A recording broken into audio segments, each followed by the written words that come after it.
থাকবে। আপনারা কেউ অফিসে যাবেন না, তবে মাস শেষে বেতন নিতে যাবেন। শিক্ষা প্রতিষ্ঠান সমূহের সকল কার্যক্রম অনির্দিষ্টকালের জন্য বন্ধ থাকবে। প্রবাসীরা ব্যাংকিং চ্যানেলে কোন প্রকার রেমিটেন্স পাঠাবেন না। সকল ধরনের সরকারি সভা সমাবেশ আয়োজন বর্জন করবেন। বন্দরের কর্মীরা কাজে যোগ দেবেন না, কোন মালামাল খালাস হবে না। দেশের সকল কলকারখানা চলবে না, দেশের কোন গার্মেন্টস তার কার্যক্রম চালাবে না। এই সরকারের পতন না হওয়া পর্যন্ত গণপরিবহন বন্ধ থাকবে।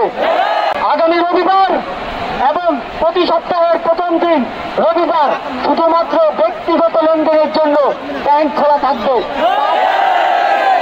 বাকি সাপ্তাহিক কার্য দিবসগুলো ব্যাংক বন্ধ থাকবে।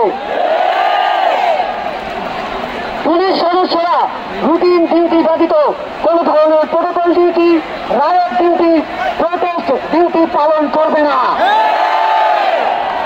শুধুমাত্র পুলিশ নিয়মিত থানার রুটিন ওয়ার্ক পালন করবে।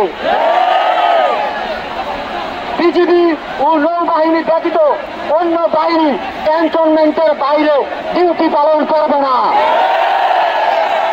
বিজিবি এবং নৌবাহিনীও বেরাত এবং কোস্টাল এরিয়ার মধ্যে সীমাবদ্ধ থাকবে।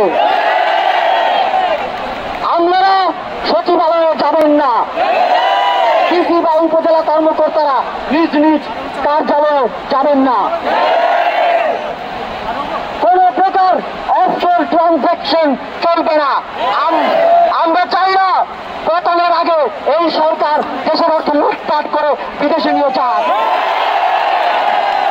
বিলাস দ্রব্যের দোকান, শোরুম, মার্কেট সবকিছু অনির্দিষ্টকালের জন্য বন্ধ থাকবে। আমাদের অসহযোগ আন্দোলনের আওতামুক্ত থাকবে হাসপাতাল, ফার্মেসি, জরুরি পরিবহন সেবা যেমন ঔষধ ও চিকিৎসা সরঞ্জাম পরিবহন, অ্যাম্বুলেন্স সেবা, ফায়ার সার্ভিস, গণমাধ্যম, নিত্য প্রয়োজনীয় দ্রব্য পরিবহন, জরুরি ইন্টারনেট সেবা, জরুরি ত্রাণ সহায়তা এবং এই খাতে কর্তব্যরত কর্মচারী এবং কর্মকর্তাবৃন্দ। নিত্য প্রয়োজনীয় দ্রব্যের দোকানপাট শুধুমাত্র বেলা 11টা থেকে দুপুর 1টা পর্যন্ত খোলা থাকবে।